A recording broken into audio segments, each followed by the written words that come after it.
Okay, class, let's go ahead. Now we will start elements of delegation. Elements of delegation, that means delegation is divided into three parts. Number one, authority. Number two, responsibility. And number three, accountability. Okay, these three are the elements of delegation. What are they?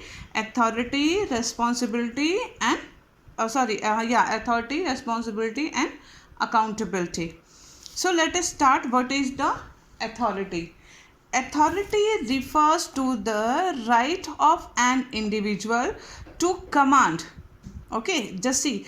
Right, it refers to the right of an individual. Right of an individual to command his subordinate. Okay, and to take action within the scope of his position. That means a superior will give the right to the subordinate to take the decision or to take the action. Authority means superior has given the authority to subordinate. Superior had given the right to subordinate. For what? To take the action or to take the decision within the scope of his position. Not more than that, authority fully not transferable. Authority is fully not transferable. Authority पूरी की पूरी transfer नहीं होती. ठीक है, एक particular limit में transfer होती है. जितना उस सबॉर्डिनेट की पोजीशन होगी या जितना उसका मतलब जितना वो संभाल सकता है उतनी ही अथॉरिटी सुपीरियर ट्रांसफ़र करेगा. पूरी की पूरी अथॉरिटी ट्रांसफ़र नहीं की जाती. ठीक है, अ पार्ट ऑफ अथॉरिटी जो है वो ट्रांसफ़र होती है. रेस्पॉन्सिबिलिटी फुल ट्रांसफ़र होती है. रेस्पॉन्सिबिलिटी फुल ट्रांसफ़र होती है, लेकिन अथॉरिटी एक पार्ट ट्रांसफ़र होती है. जैसे कि यहाँ देखो लिखा है, it is the right to command. What? Authority. Authority is the right to command. Command करने के लिए राइट मिलना. Authority means what? कमांड करने के लिए राइट मिल जाना. ठीक है, it is the right to command. Command करने के लिए राइट मिल जाना. जैसे कि क्लास मॉनिटर को मिलता है. क्लास मॉनिटर को क्लास को कमांड करने के लिए राइट मिल जाता है ना, कि जब तक क्लास टीचर नहीं है तब तक वो क्लास को क्या करेगा? कमांड में रखेगा. तो ये उसको राइट मिलता है. It is known as the authority. ठीक है, now it can be delegated to subordinate. Who will delegate it? Superior will delegate it. To हुम?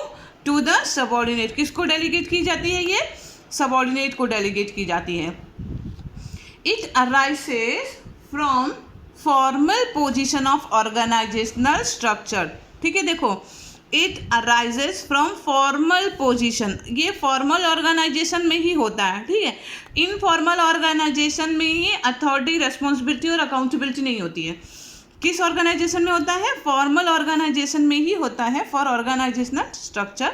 Now it flow downward from superior to subordinate. That you know very well, है ना. ये upward से downward जाता है. Superior से लेके कहाँ तक जाता है? सबॉर्डिनेट जाता है. So it flows downward from superior to subordinate. So clear?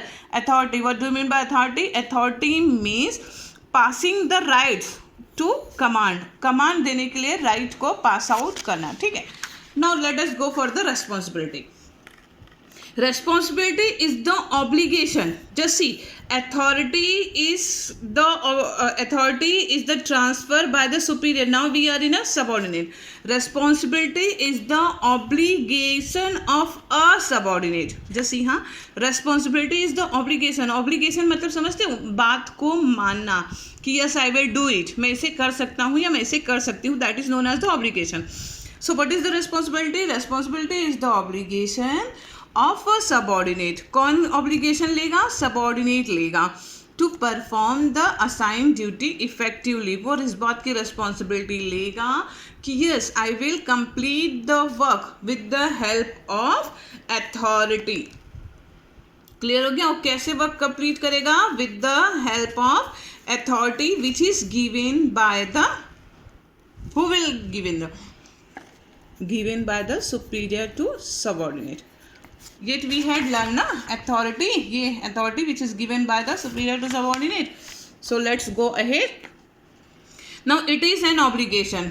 What is that? It is an obligation to perform an assigned task. Number 2, it can be delegated completely. As I told you now, authority is not delegated completely. Authority is delegated partly, but responsibility is delegated completely. Responsibility पूरा का पूरा delegate किया जाता है. It